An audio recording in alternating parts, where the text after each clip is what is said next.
안녕하세요. 법과 정치 탐스런, 뉴 탐스런이죠. 가르치는 황승민입니다.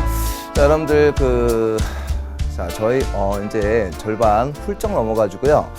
저하고 이제 민법이라고 하는 법에 대한 내용을 정리하고 있는데, 우리가 저번 시간까지 해서 정리했던 내용이 있죠. 그 정리했던 내용이 이번 강과 다음 강으로 영향을 주는 것들이거든요. 그래서 제가 이러저러한 말씀을 드릴 때 전에 강에서 말씀드렸던 거죠. 이렇게 할 때 여러분들이 못 알아듣겠으면요, 앞강 한 번씩 다시 한번 듣기 바랍니다. 자, 이번 시간은요, 유언과 상속, 다음 시간도 유언과 상속, 이 두 시간을 할애했기 때문에 그만큼 중요하고요. 학교에서도 굉장히 중요하게 다루실 거고요. 그 다음에 이 수능 입시 수험생으로 갔을 때도 굉장히 중요한 부분이라고 생각이 듭니다.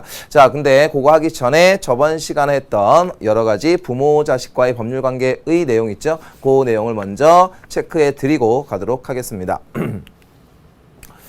자, 문제는 선생님이 푸는 거 구경하는 거 무의미하다라고 얘기했고요. 자, 갑니다. 자, 31번 친권은 미성년인 자녀에 대한 부모의 권리와 의무의 일체라고 했죠. 그런데 나이와 상관없이 라고 하면 선생님도 선생님 아버지의 친권의 객체가 되거든요. 그게 아닙니다. 선생님은요, 친권의 주체입니다. 그래서 저는 저희 아들에 대한 친권의 주체가 되고요. 그리고 선생님 아버지의 친권에 대한 객체에서는 벗어난 겁니다. 아시겠죠? 그래서 나이와 상관없다라고 하니까 이건 잘못된 것이고요. 그 다음 2번 양자는 혼인 외의자이다. 자, 이거 다 설명했던 내용인데, 이 혼인 중의자와 혼인 외의자는 혼인 중의자라 함은 법률혼 사이에서 낳은 자식이라고 생각하라 그랬고, 혼인 외의자는 바람을 폈죠. 이 외도라든가 그 다음에 사실혼 관계에서 낳은 자식, 이게 혼인 외의자인데, 양자라든가 친양자라고 하는 그러한 경우는 다 혼인 중의자입니다. 다만 양자일 경우에는 양자로 가족관계 등록부 등에 기재가 되고요. 그리고 친양자는요, 그러한 기록이 없죠. 그러한 기재가 되지 않고 그냥 친생자로 그냥 봅니다. 자, 33번. 여기 친생자로 기재된다. 맞죠? 그래서 여기까지가 XX5죠. 그 다음 34번. 친양자는 혼인 중의자로 본다. 맞죠? 그래서 양자나 친양자는 모두 다 혼인 중의자로 본다. 맞는 얘기고요. 35번. 양자의 친권은 친생 부모에게 있다. 무슨 소리입니까? 양자나 친양자나 모두 양부모에게 친권이 있습니다. 되시겠죠? 그래서 요거 X 하시면 되겠고요. 36번. 양자 입양 시에 입양받을 자의 나이가 성년일 경우에는 입양이 되지 않는다. 요거 틀리죠? 여러분들, 양자 입양 시에는 양자로 입양받는 사람 있죠? 이 양자로 들어가는 사람 있죠? 입양을 받는 사람. 그러면 이 양자로 입양되는 사람은 나이 규정이 특별히 있는 건 아니지만 어떤 건 있다고 그랬습니까? 선생님이 양자를 입양했는데 선생님보다 나이가 많은 사람 있죠? 그 사람은 입양할 수 없어요. 내가 입양하려면 나보다 나이가 어려야 된다.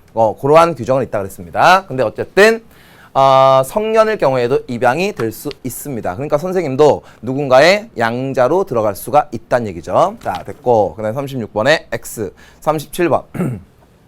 친양자 입양은 법률혼 부부 사이에서만 입양이 가능하다. 맞죠? 그래서 이 3년 이상의 부부 생활을 했던 분들, 그러한 분들, 그리고 1년만 살아도 되는 경우도 있죠. 그래서 내가 전 배우자 사이에서 낳은 자식을 데리고 오는 경우에는 그런 경우도 있습니다. 어쨌든 법률혼 부부 37번 O 맞고요. 38번.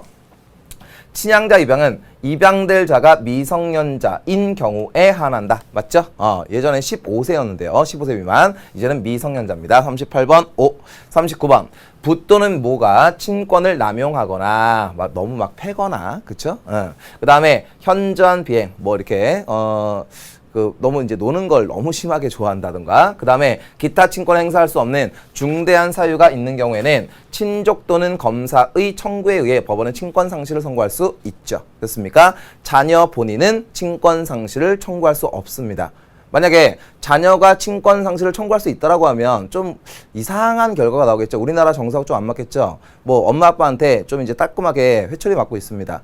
때리려 그럴 때 아빠 잠깐만 나 법원 좀 갈게. 아빠의 친권 상실을 청구 좀 하고 와야 될 것 같아. 이렇게 얘기하는 거 우리나라 정서하고 좀 안 맞죠. 그래서 그런 건 안 됩니다. 그래서 친족 또는 검사가 청구하는 것 요거 맞습니다. 40번 이름은 성을 포함한 5자 아니죠. 성을 제외한 5글자의 한글 또는 대법원 규칙으로 정하여진 한자로 사용할 수가 있습니다. 되시겠죠? 그래서 요 240번 요 내용은 틀리는 거죠. 이렇게 해두시면 되겠습니다. 자, 저하고요. 이제 그 부부 간의 법률 관계를 정리했고 그 다음에 저번 시간에 배웠던 부모 자식과의 법률 관계를 정리했어요. 이번 시간엔 수업 모두에 말씀드렸듯이 이 유언과 상속과 관련되는 내용을 정리하려고 지금 폼을 잡고 있습니다. 여러분들 잘 정리해 두시기 바라고요.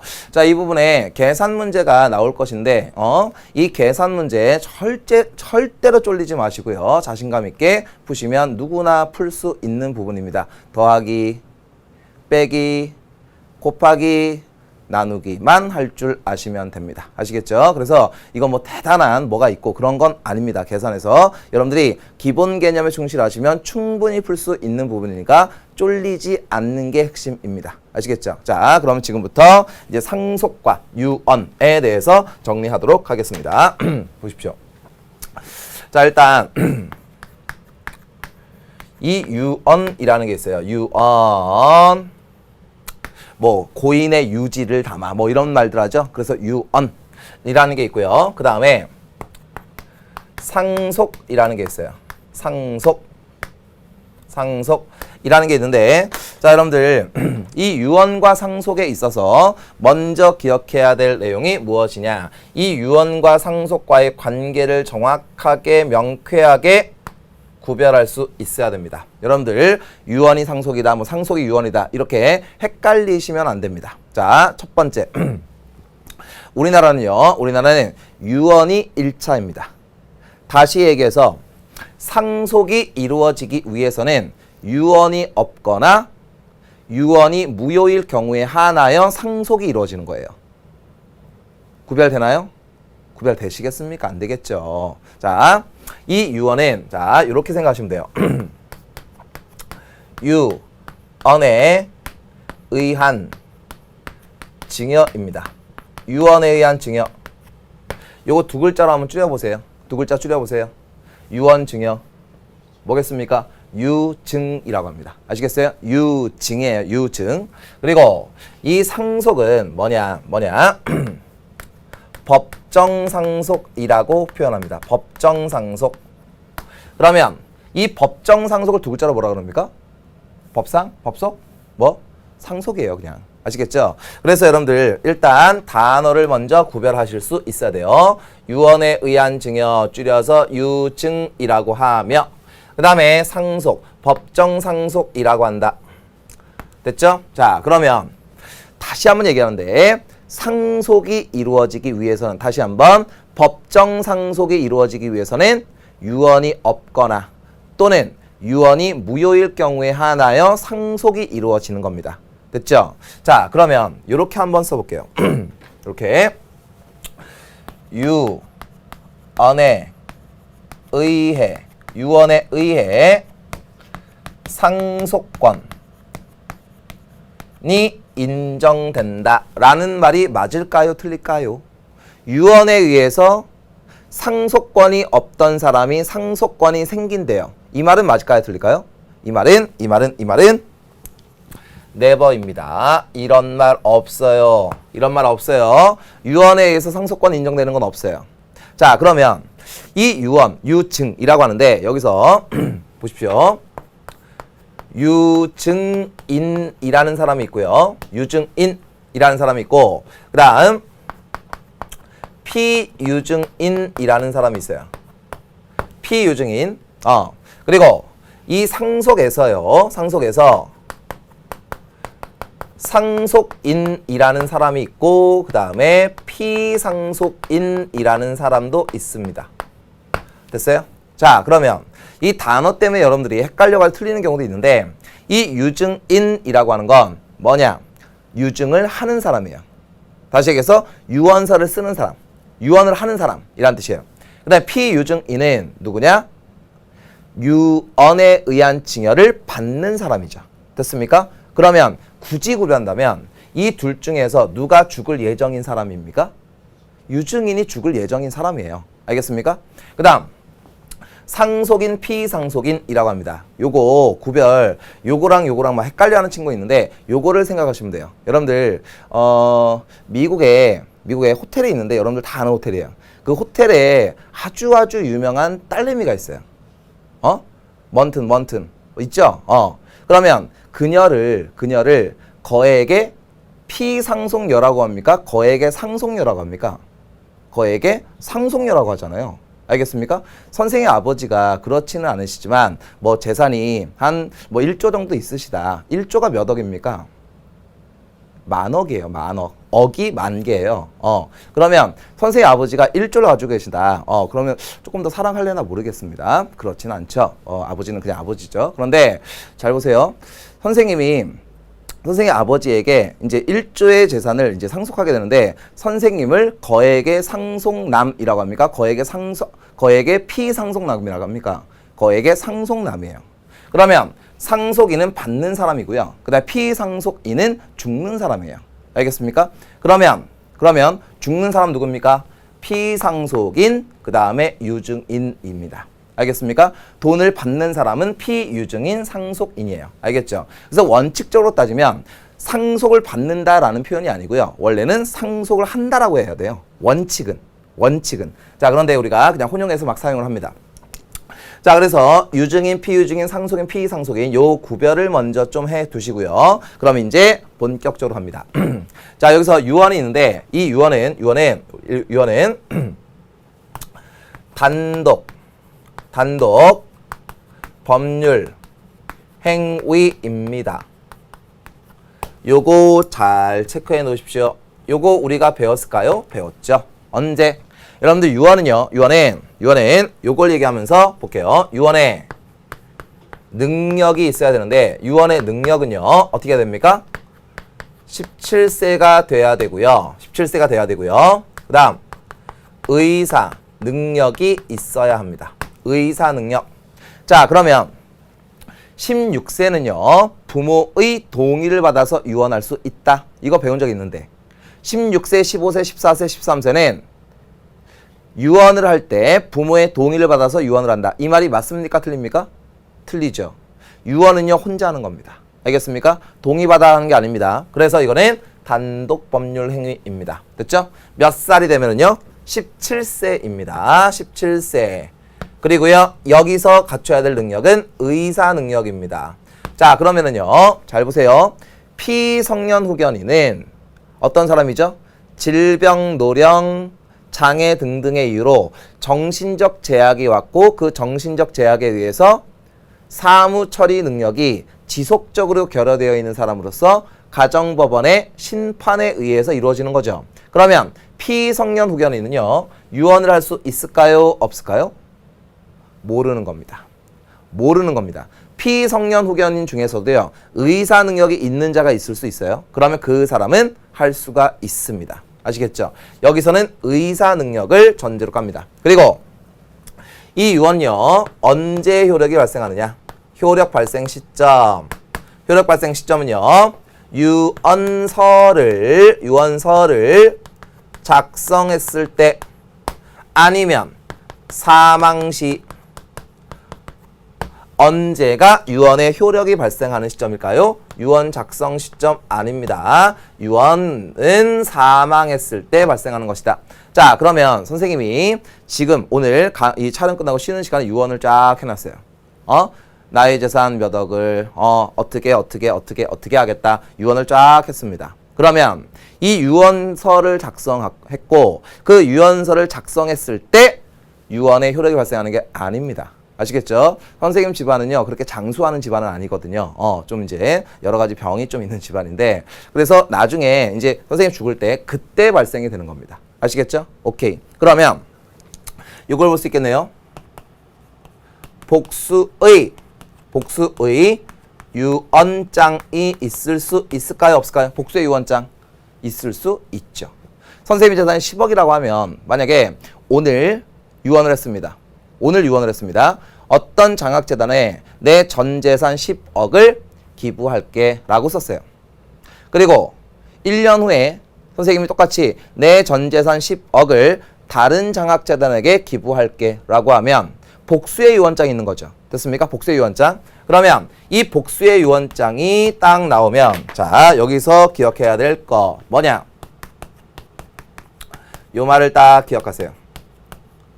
자, 신선한 게 최고입니다. 신선한 거. 자, 보세요. 오늘 선생님이 유언서를 작성했어요. 1년 후에 유언서를 작성했어요. 그리고 선생님이 1년 후에 작성하고 나서 1년 후에 죽었어요. 그러면 죽었을 당시에 좀 더 신선한 유언서가 뭡니까? 지금 쓴 게 아니죠. 1년 후에 쓴 게 좀 더 신선한 거죠. 뭐냐? 복수의 유언장이 충돌을 하면 뭐냐? 사망과 가까운 시기에 작성된 유언서가 효력이 있는 것입니다. 아시겠죠? 그래서 복수의 유언장이 딱 출현하면 신선한 게 최상이다 라고 하는 거 기억해 두시면 되겠습니다. 됐죠? 자, 이렇게 해 두시고요. 그리고 이 유언은 뭐냐? 요식주의를 채택합니다. 요식주의. 무슨 얘기냐면 필요하다, 형식을 유언서는요 반드시 법에서 정한 5가지 방식에 의하지 않으면요 그 유언은 무효입니다. 다시 한번. 여러분들 유언서는요 선생님이 철회할 수 있어요. 자, 보세요. 복수의 유언장입니다. 그런데 요게 오늘 했고 요게 1년 후에 했습니다. 그러면 요게 딱 나오는 순간 요거는 철회된 거랑 똑같은 겁니다. 유언서는 철회할 수 있어요. 그런데 유언은 무효가 될 수도 있죠. 무효가 될 수도 있어요. 자, 유언은 무효가 되는 건 왜 그러냐? 법에서 정한, 다시 한번 민법에서 정한 형식을 갖추지 못하였기 때문에 무효 처리가 될 수 있어요. 되시겠죠? 오케이. 자, 그러면 유언의 5가지 형식이 무엇인지를 한번 정리해 보자고요. 첫 번째, 자필증서라는 유언서가 있습니다. 자필증서 말 그대로요. 내가 필기한 증서란 뜻이에요. 자필증서. 그 다음에 또 뭐 있습니까? 녹음이라고 하는 게 있어요. 녹음. 그 다음에 세 번째 공정증서라고 하는 방식이 있고요. 네 번째 비밀증서라고 하는 방식이 있습니다. 간단하게만 한번 설명해 볼게요. 잘 보세요. 자, 여기서요. 여러분들 잘 기억해야 되는 게 뭘 기억해야 되느냐? 이 자필증서는 기억을 해 뒀으면 좋겠습니다. 자필증서. 그리고요. 이 공정증서도 좀 기억을 해 놓는 게 좋을 것 같아요. 여러분들 자필증서라고 하는 건 일단 유언서를 작성을 하는 거예요. 그런데 자, 여러분들 쓸 줄 아는 자자 한 서너 개 있을 거 아닙니까? 아들 자자, 글자 자자 쓸 수 있나요? 그 다음에 스스로 자자 쓸 수 있죠. 스스로 자하고 흰백하고 헷갈리면 안 돼요. 스스로 자에다가 필기입니다. 스스로 필기한 증서예요. 스스로. 알겠습니까? 그래서 선생님이 이렇게 합니다.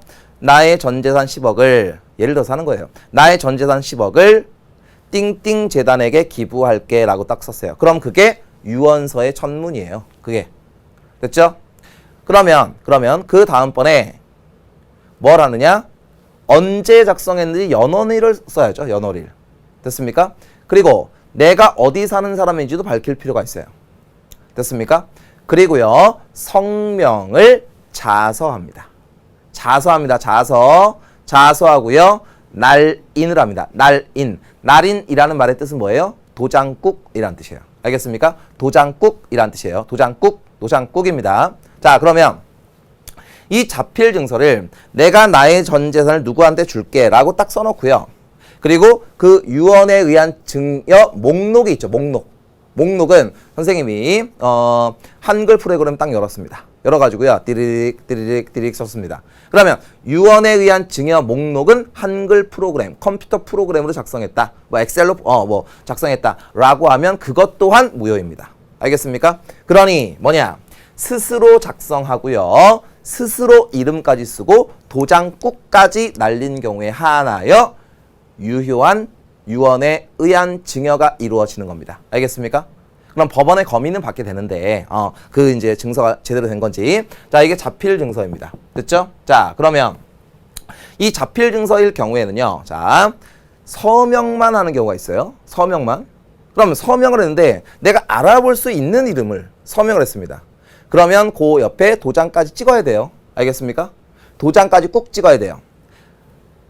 이해되시죠? 그리고 무인도 가능합니다. 무인, 손도장 꾹 요거까지 가능합니다. 되시겠죠? 요게 자필 증서 해두시면 되고요. 근데 녹음은 뭐냐? 이제 유언자가 있을 거 아닙니까? 유언자가 이렇게 하는 거예요. 뭐 유언의 취지, 그 다음에 뭐 나는 누구다 라는 걸 말로 하고요. 그 다음에 증인도 있죠. 그 앞에서 녹음합니다. 알겠습니까? 여기는 도장 꾹일까요? 사인일까요? 그런 게 왜 의미가 있겠습니까? 도장 꾹 찍는 거 녹음시킵니까? 말이 안 됩니다. 사인 슉슉슉슉. 이거 이거 녹음합니까? 무의미합니다. 그래서 요거 간단하게 했고요. 공정증서도 여러분들 좀 알아둬야 되는데 이 공정증서는 뭐냐? 어떤 유언자가 있어요. 유언자가 있어요. 그런데 그 유언자가 증인 두 명을 세우고요. 그리고 공증인을 둡니다. 공증인, 변호사라고 생각하시면 돼요. 공증인을 두고 그 유언자가 유언에 대해서 구술을 합니다. 말을 해요. 그러면 그 부분을 필기 낭독을 공증인이 합니다. 아시겠죠? 그리고 그게 정확했는지 여부에 대해서 증인 두 명이 사인을 하고요. 그리고 도장도 찍어야 되고요. 알겠습니까? 요게 공정증서고요. 비밀증서는 말 그대로 시크릿이에요. 시크릿. 자, 그 봉투를 엄복날인합니다.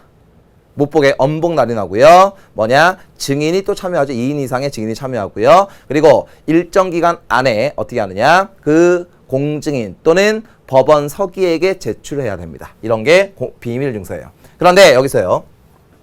이 공정증서, 비밀증서, 그리고 녹음 자필 증서라는 게 있죠. 그런데 이 네 가지 중에 하나를 해야 돼요. 네 가지 중에 하나를 해야 돼요. 근데 선생님이 아까 유언의 형식은 5가지라고 그랬던 거 기억나십니까? 다시 한번 얘기합니다. 유언의 형식은 5가지인데 1차적으로 띠 중에 하나를 선택해야 돼요. 됐습니까? 그런데 이 4개 중에 선택을 못할 만큼 너무나도 급박합니다. 질병, 기타 등등의 급박한 사유가 발생합니다. 그럴 경우에 하나여 이루어지는 게 뭡니까? 구수증서입니다. 증인 2명 앞에서 구수증서랍니다. 이거는 질병, 기타 급박한 사유가 발생했을 때 이루어지는 것, 요게 구수증서입니다. 됐죠? 됐죠? 됐죠? 급박해야 됩니다. 그래서 이 5가지 방식에 의해야 됩니다. 요거는 읽기 자료에 다 나와 있어요. 그래서 굳이 쓰진 않았어요. 쓰다 보면 한도 끝도 없기 때문에. 그래서 여러분들 이 유언에 의한 거는 그렇게 다 기억을 해 두시면 되겠습니다. 됐죠? 오케이. 자, 그러면 요거 하나 우리가 배웠던 거. 이 유언에 의한 증여로서요. 여기에 피유증인이 있다 그랬죠? 피유증인은 유언을 하는 사람이다. 맞습니까? 틀립니까? 틀려요. 유증을 받는 사람이에요. 알겠죠? 그러면 이 피유증인은 일단 사람이 피유증이 될 수 있고요. 그 다음에 회사와 같은 법인도 될 수 있다는 거 앞에서 배웠어요. 그래서 이 피유증인은 자연인도 되고요. 그 다음에 법인도 된다. 하지만 여기서요. 이 피상속인 있죠. 이 피상속인은 자연인만 가능하죠. 자연인. 됐죠? 자, 이렇게 여러분들이 정리를 해 두시면 됩니다. 됐죠? 그러면 이제 상속으로 넘어오는데, 자, 잘 보세요. 이 상속은요. 상속은 다시 한번 민법이라는 법에서 정한 상속입니다. 민법에서 정했어요. 법에서 정했어요. 법에서. 그런데 여러 가지 문제가 발생할 수 있어요. 이 상속은요. 상속은 요 말을 딱 기억하십시오. 포괄적 승계가 돼요. 포괄적 승격. 포괄적 승격이 아니라 포괄적 성격을 갖게 된다. 무슨 얘기냐면 이 포괄적 성격, 자, 포괄적 승계가 이루어지는 건 뜻이 뭐냐면 적극적 재산과 소극적 재산 요 2개가 합쳐져서 승계가 된다는 얘기예요. 알겠습니까? 여러분들 부모, 부 또는 모께서 사업을 하시는 분들이 계실 수 있어요. 그러면 이 사업을 하시는 분들은요. 대출을 받아서 하는 경우가 굉장히 많거든요. 대출 안 받는 분도 계시지만 그러면 대출은 그 빚 아닙니까? 빚이에요. 자, 부모님의 적극적 재산은 플러스 재산. 그 다음에 소극적 재산은 마이너스 재산입니다. 됐죠? 선생님이 재산이 13억 있다고 얘기합니다. 근데 빚은 3억이 있다고 얘기합니다. 그러면 이건 플러스 적극적 재산은 13억이고요. 소극적 재산은 3억. 해가지고 선생님의 재산은 10억인 거예요. 알겠습니까? 이렇게 계산하시면 돼요. 됐죠? 자, 그런데 아빠가요. 또는 엄마가요. 이럴 수가 있거든요. 뭐 공무원과 같은 직업을 영위하셨던 분들은 뭐 문제가 크게 발생하지는 않을 것 같아요. 선생님은 이제 아버지는 이제 공무원 출신이니까. 그런데 사업하시는 분들은 이게 어떨지 모르거든요. 그리고 사업이 잘 될 때 돌아가시는 경우가 있고요. 사업이 안 될 때 돌아가시는 경우도 있어요. 그럼 사업이 잘 될 때 돌아가시면은 완전 땡큐죠. 그런데 사업이 안 되면 이게 문제가 발생할 수 있어요. 알겠습니까? 여기서 땡큐라고 하는 건 어떤 의미인지 알겠죠?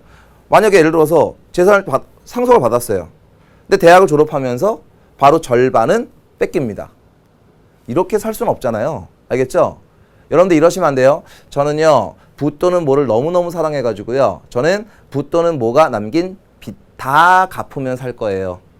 그러셔도 되는데, 왜 그렇게 삽니까? 그런 건 아닌 거예요. 알겠죠? 그 마인드를 가지고 여기서 이제 접목을 시켜볼게요. 자, 그러면 여러분들 상속인의 선택 요거를 세 가지를 정리할 거예요. 상속인의 선택 뭐가 있느냐?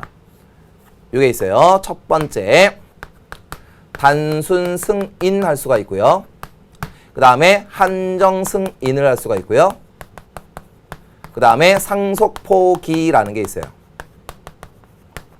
상속 포기. 단순 승인은 내 아빠, 내 엄마의 재산을 그냥 한꺼번에 다 받을게 라는 뜻이에요. 그 다음에 상속 포기는 내 엄마, 내 아빠의 재산 다 포기할게, 포기. 난 안 받아. 이게 상속 포기. 한정 승인은 한번 조사라는 거예요. 그래서 플러스 재산이 마이너스 재산보다 많으면 그 플러스 된 부분을 내가 가지는 거고요. 그 다음에 플러스가 마이너스보다 작다. 그러니까 마이너스가 더 크다. 빚이 많으면 그 빚은 갚지 않아도 됩니다. 이게 굉장히 효율적입니다. 그런데 그 이제 여러 가지 비용이 조금 많이 들 수는 있어요. 어쨌든 이 단순 승인, 한정 승인, 상속 포기라는 게 있어요. 이거는 상속이 개시되었음을 상속이 개시되었음을 안 날로부터 3달 안에 법원에 신고를 해야 됩니다. 3달 안에. 됐죠? 그러면 단순 승인을 하기 위해서는 법원에 가서 저 단순 승인할게요 라는 걸 할 필요 없어요. 그냥 가만히 있으면 단순 승인이에요. 알겠죠? 그리고 한정 승인과 상속 포기는 3개월 안에 신고를 해야 됩니다. 아시겠죠? 신고하지 않으면 그 빚 다 떠안을 수가 있습니다. 다 떠안을 수 있어요. 됐죠? 자, 그러면 여기서 이제 사례를 한번 볼게요. 자, 선생님이 있고, 그 다음에 선생님 부인, 그 다음에 선생님 아들, 그 다음에 선생님 아버지, 선생님 아버지, 그 다음에 선생님 아버지의 남동생, 그 다음에 이 남동생의 아들, 이렇게 있습니다. 자, 그리고 요의 조상이 누구겠습니까? 선생님의 할아버지겠죠? 이렇게 됩니다. 자, 그러면 이럴 때 어떻게 되는지 잠깐 볼게요. 선생님이 이제 수업을 이제 하다가 이제 과로로 이제 죽었다고 칠게요. 그냥 죽었습니다. 그러면 선생님의 재산은 어떻게 되는지 일단 볼게요. 상속 순위 조금 이따 쓸게요. 자, 요가 공동 상속합니다. 그러면 이 Y가 선생님 재산이 빚밖에 없다 보니까 포기 외쳤어요. 포기. 그러면 포기한 건 선생님 아들에게 승계돼요. 알겠죠? 그러면 G는 가만히 있으면은요, 선생님의 빚을 다 떠안게 됩니다. 그러면 G도 포기해야죠. 포기해야 됩니다. 그러면 선생님 아버지 포기해야 되고요. 선생님 작은아버님은 돌아가셨어요. 실제로 돌아가셨고 그냥 생각하지 말고요. 그리고 선생님 할아버지도 이미 돌아가셨고요. 그러면 어떻게 되느냐? 선생님 사촌이 선생님의 빚을 떠안게 됩니다. 알겠죠? 그러니 상속 순위에 들어가는 사람들은 뭐냐?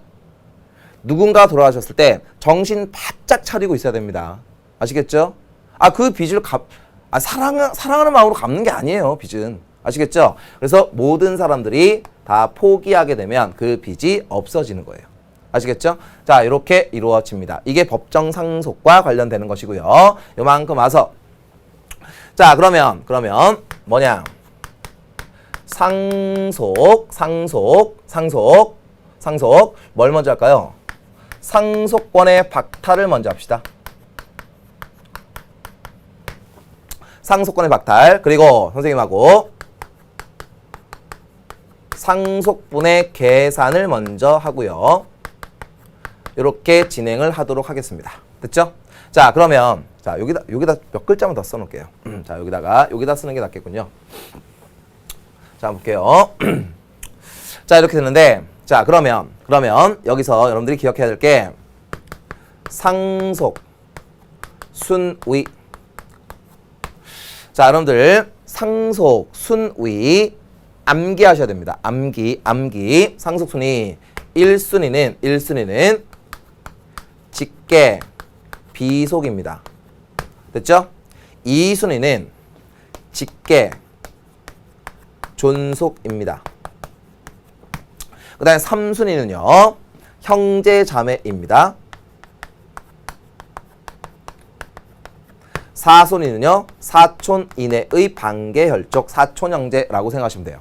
자, 이렇게 상속순위, 4순위까지 이렇게 쭉 됩니다. 그러면 이 중에서요. 인척이 누굽니까? 인척.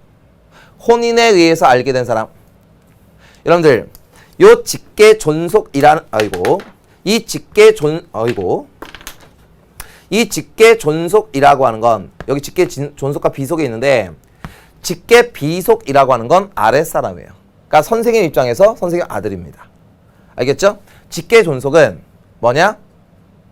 선생님보다 윗사람이에요. 선생님 아버지 어머니. 되시겠죠? 됐죠? 그래서 여러분들 직계 뭐 생각하시면 돼요? 리스펙트를 생각하시면 돼요. 알겠죠? 리스펙트. 근데 직계 비속 뭐 조금 어리진 않은데 디스리스펙트라고 좀 이상한데 뭐 비하한다? 이런 건 아닌데 어쨌든 아랫사람이다라는 뜻이에요. 아랫사람. 그래서 직계 비속 존속이 있어요. 그리고 3순위 형제 자매입니다. 선생님 입장에서 선생님 누나, 사촌, 선생님 사촌 형제들이 있어요. 그런데 여기서요 봐야 되는 건 다 혈족입니다. 이 중에 혈족이 아닌 자가 하나도 없어요. 직계 비속 아들, 딸입니다. 그리고 직계 존속은요 선생님 아버지, 어머니예요. 그런데 이 중에 한 명이 빠진 듯한 느낌 딱 나죠. 누굽니까? 배우자죠. 배우자. 알겠죠? 배우자. 선생님 입장에서 이제 와이프. 그 다음에 직계 존속 플러스 와이프입니다. 여기서 또 막 상상의 날개 핍니다. 직계 비속과 직계 비속의 배우자 또 이럽니다. 아니에요. 직계 비속과 그 다음에 죽은 사람의 배우자예요. 알겠죠? 그러니까 선생님 입장에서 선생님이 죽으면 선생님 아들과 선생님의 배우자가 1순위입니다. 됐죠? 그런데 직계 비속이 없어요. 그럼 2순위는 직계 존속. 선생님 아버지, 어머니로 가요. 알겠습니까? 그래서 선생님 아들이 없는 경우에는 선생님 아버지, 어머니와 선생님 부인이 공동 상속합니다. 알겠죠? 그런데 아버지, 어머니가 안 계시고요. 할아버지, 할머니가 계십니다. 그러면 할아버지, 할머니가 상속하게 됩니다. 아시겠죠? 그리고 선생님 배우자가 2순위입니다. 됐죠? 그러면 요 배우자는 1, 2순위에 들어가는데 만약에 직계 비속과 직계 존속이 없으면 단독 상속으로 배우자가 받을 수도 있어요. 알겠죠? 그러니까 뭐 2.5순위 이렇게 생각하셔도 돼요. 됐죠? 자, 그리고 직계 비속 배우자, 직계 존속 배우자 다 없다라고 하면 3순위로서 선생님 누나들이 받아요. 알겠죠? 그리고 형제 자매도 없으면 사촌 이내의 반계 혈족. 반계라고 하는 건 뻗어나갔다. 좌우로 이런 사람이에요. 사촌 형제들 생각하시면 됩니다. 자, 이렇게 이루어집니다. 됐죠? 그러면 이 중에서요. 혈족으로 인한 친족은 여기 빨간 줄. 됐죠? 그리고 요는 배우자이다 라고 생각하시면 돼요. 됐죠? 자, 그런데 여기서 이제 상속권이 박탈되는 경우는 뭐냐? 피상속인에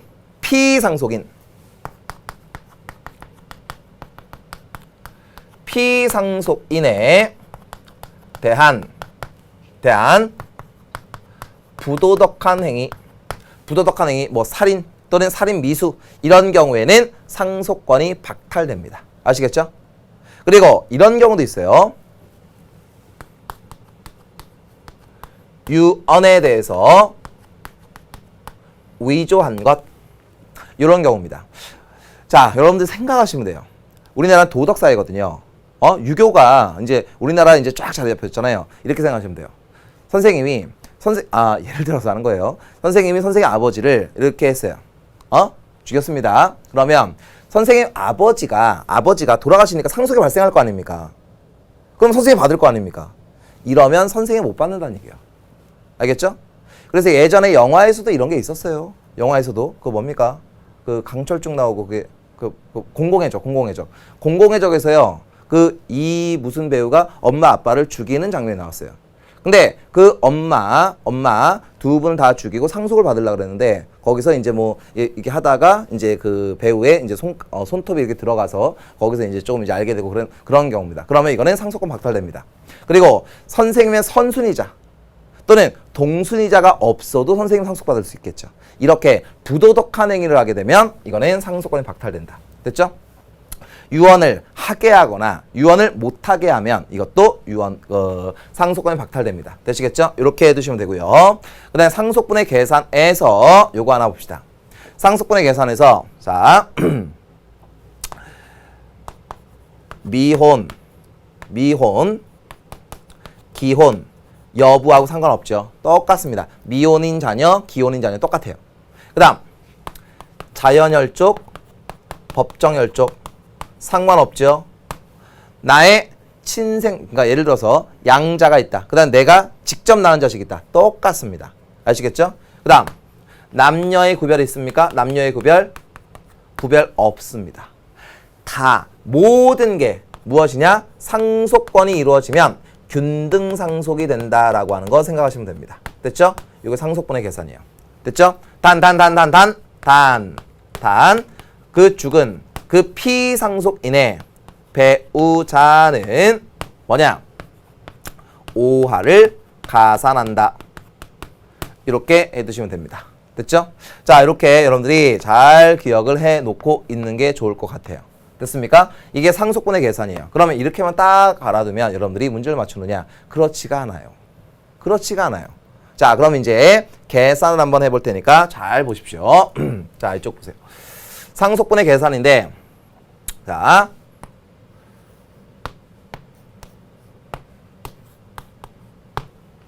이렇게 됩니다. 자, 일단 쉬운 거 먼저. 여기가 좀 습한가요? 이렇게 부러지나요? 자, 이렇게 되는데 자, 이 S가 재산이 10억입니다. 10억. 그러면 G가 받는 것에 Y가 0.5를 더 받는다 그랬죠? 50% 5하를 더 받는 거니까. 됐습니까? 그럼 어떻게 받습니까?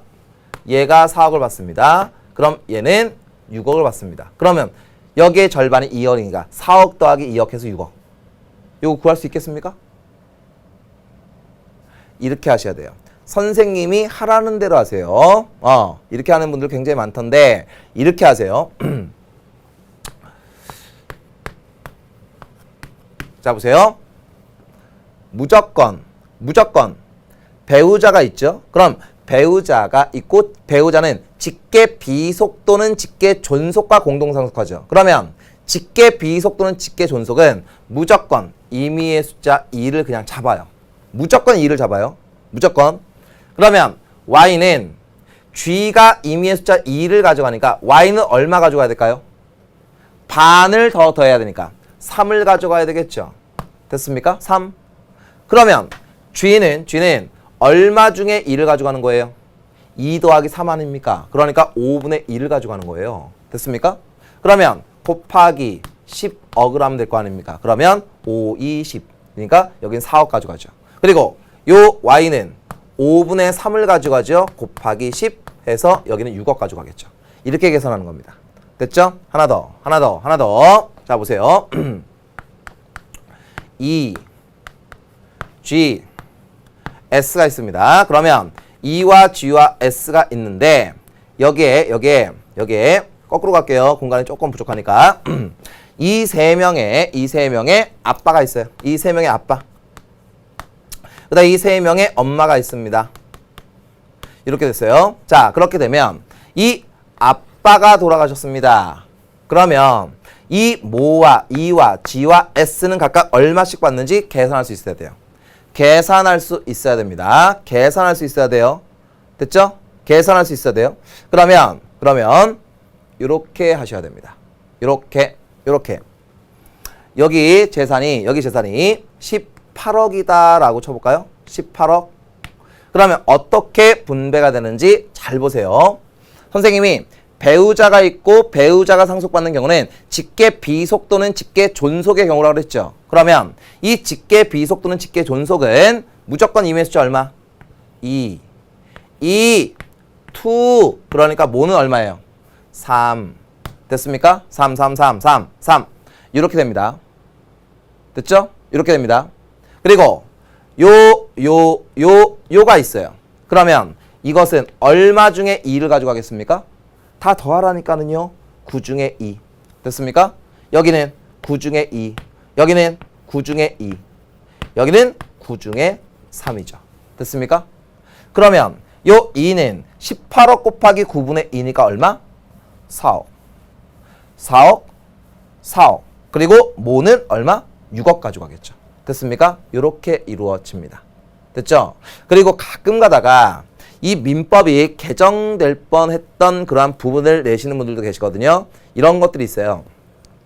자, 죽은 사람 피상속인의 재산이 얼마가 있는데 그 재산 중 절반은 배우자에게 먼저 가고 그래서 나머지 절반을 이렇게 2대3 비율로 나누는 그러한 민법 개정이 이루어지는 경우도 있거든요. 그래서 이런 것들은 그냥 문제 보면서 따닥따닥 정리해 두시면 됩니다. 일단 기본적인 계산은 할 수 있으셔야 됩니다. 됐죠? 일로 한번 가보세요. 자, 여기서 상속순위가 있죠. 상속순위. 이 법정 상속에 의해서 형제자매와 배우자가 함께 받는 경우가 있습니까? 없습니까? 네버예요. 절대 없어요. 형제자매와 배우자가 어떻게 같이 받습니까? 이런 경우는 없어요. 그러니 어떻게 되느냐. 1순위에서 끝나죠? 그러면 1순위는 끝나는 거예요. 2순위 안 넘어갑니다. 시험에서 법정 상속에 의해서 직계 비속과 직계 존속이 함께 받는 경우가 있어요? 없어요? 없습니다. 알겠죠? 여기서 다 n분의 1 치는 게 아니고요. 1순위만 있으면 1순위에서 끝나고요. 1순위가 없으면 2순위, 2순위가 없으면 3순위, 3순위가 없으면 4순위로 넘어온다. 이렇게 생각을 꼭 해두셔야 됩니다. 됐죠? 그래서 여러분들은 기본적으로 여기 보세요. 요 유언 있죠? 유언 요거 그리고 유언과 상속과의 관계 요 표현 있죠? 이런 표현은 있을 수 없는 표현이다 라고 하는 거 딱 기억해 두시면 되겠습니다. 됐죠? 그럼 문제 한번 풀어보고 마무리하도록 하겠습니다.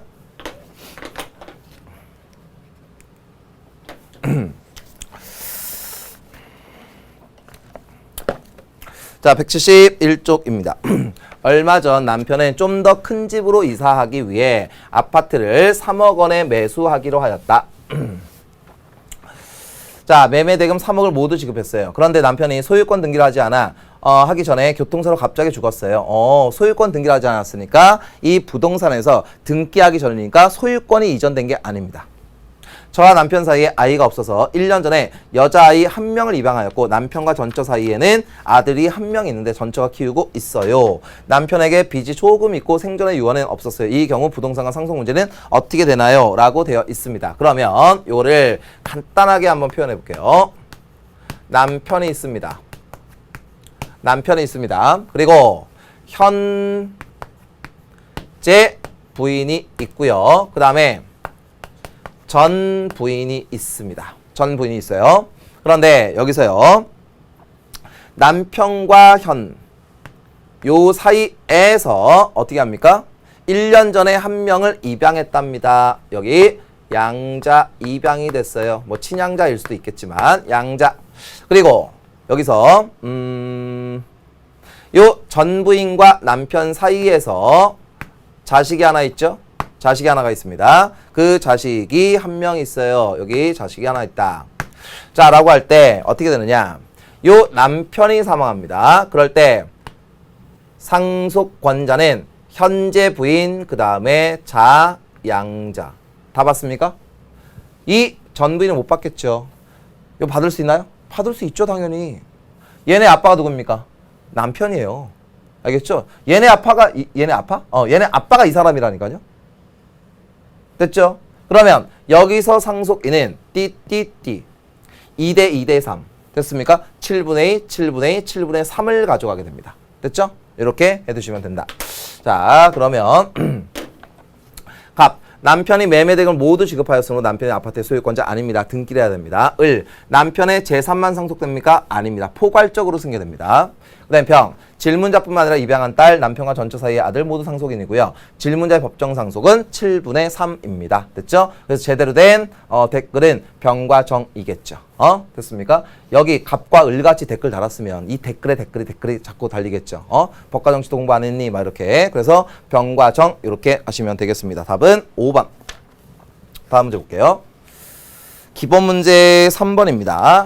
질병 기타 급박한 사유로 인해 다른 방식의 유언이 불가능한 경우에 하는 방식 2인 이상의 증인이 참여한 상태에서 유언자가 증인 중 한 명에게 유언의 취지를 받아쓰게 하고 이를 낭독하여 유언자와 증인이 그 정확함을 승인한 후에 각자 서명 또는 기명 날인한다. 이거는 구수증서에 의한 유언이죠. 구수증서.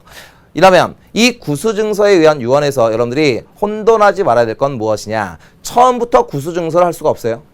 됐습니까? 자, 필, 증서를 하거나 아니면 녹음을 하거나 아니면 비밀증서 아니면 공정증서 이 네 가지의 방식에서 먼저 선택을 해야 되고 근데 갑작스럽게 일이 생겼다. 그럴 경우에는 갑자기 2명을 불러야 돼요. 알겠습니까? 너 일로 와. 근데 여러분 증인 이 유언할 때 증인은 미성년자 안 돼요.